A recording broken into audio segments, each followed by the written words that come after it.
रावपुरा विधानसभा मत इलाके की समस्याओं के लिए म्युनिसिपल कमिश्नर दिलीप राणा की अगुवाई में वडोदरा महानगर पालिका की बड़ी कचहरी पर एक बैठक का आयोजन हुआ। वडोदरा महानगर पालिका की बड़ी कचहरी पर आज एक बैठक मिली। दरअसल रावपुरा विधानसभा मत इलाके के पालिका से जुड़े हुए मुद्दों को उठाते हुए ये बैठक आयोजित करवाई गई थी, जिस दौरान वार्ड नंबर 14 और 16 के काउंसिलर मौजूद रहे थे। आपको बता दें कि वार्ड नंबर 14 में खासकर जो बरसाती पानी भर जाता है और वहां पर जो रामनाथ तालाब का कार्य चल रहा है, उसे लेकर इस दौरान चर्चाएं की गई थी। इसके अलावा इस मामले में म्युनिसिपल कमिश्नर दिलीप राणा की ओर से कई सुझाव भी दिए गए थे। तो वहीं दूसरी ओर वार्ड नंबर 16 में बरसाती पानी के निकाल के लिए भी पेशकश की गई थी। भविष्य में वहां पर पानी न भरे ऐसा आयोजन करने के लिए सूचनाएं दी गई थी। तब इस दौरान म्युनिसिपल कमिश्नर दिलीप राणा की ओर से सभी मुद्दों को सकारात्मक तौर पर लेते हुए ऐसा ही आयोजन करने का आश्वासन दिया गया था। इस बैठक में वार्ड नंबर 14 के काउंसिलर नंदाबेन जोशी,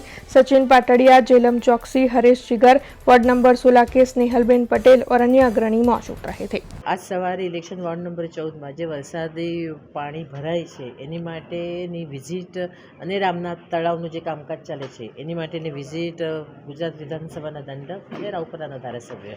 એમના અધ્યક્ષતામાં અમે બધા જ વોર્ડના કોર્પોરેટરશ્રીઓ, પૂર્વ કોર્પોરેટરશ્રીઓ, સંગઠનની ટીમની સાથે અમે લોકોએ વિઝિટ કરી હતી અને એ જે બધા મુદ્દાઓ હતા, જે કોર્પોરેશનને લગતના મુદ્દાઓ હતા એની માટે કમિશનર સાથે પણ આજે અમે બધા મળીને મિટિંગ કરી અને જે પ્રશ્નો છે કે જેવી રીતે વાડી જીવીથી લઈને નાની શાક માર્કેટ અને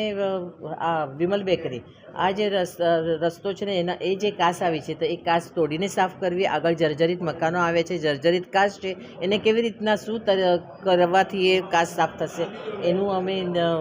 વાતચીત કરીને એનું સોલ્યુશન લાવ્યું અને આગળ જે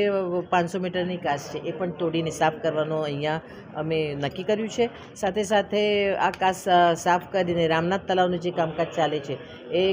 એમાં આઉટલેટ અને ઇનલેટ પાણી કેવી રીતના જાય, જ્યારે વરસાદ આવે ત્યારે વરસાદનું પાણી એમાં જાય અને જ્યારે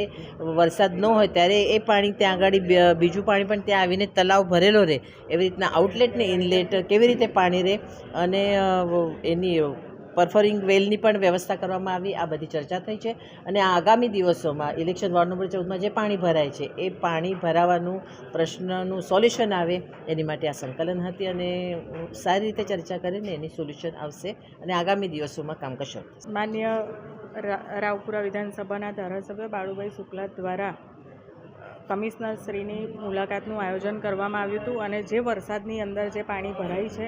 એ પાણીના નિકાલ માટે આજે મીટિંગ થઈ છે અને ભવિષ્યની અંદર પાણી ના ભરાય, જે અમારા વિસ્તારમાં વધારે પાણી ભરાય છે એના આયોજન માટેની બેઠક હતી અને વહેલી તકે એના